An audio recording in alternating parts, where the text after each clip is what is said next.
رویان گفته است: جوانمردی آن است که برادران خود را معذور داری و بر ذلتی که از ایشان واقع شود با ایشان چنان معامله نکنی که از ایشان عذر باید خواست.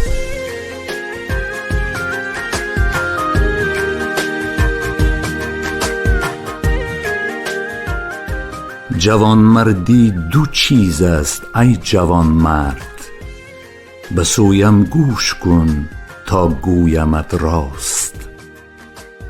یکی آن کز رفیقان درگذاری، اگر هر لحظه بینی صد کم و کاست.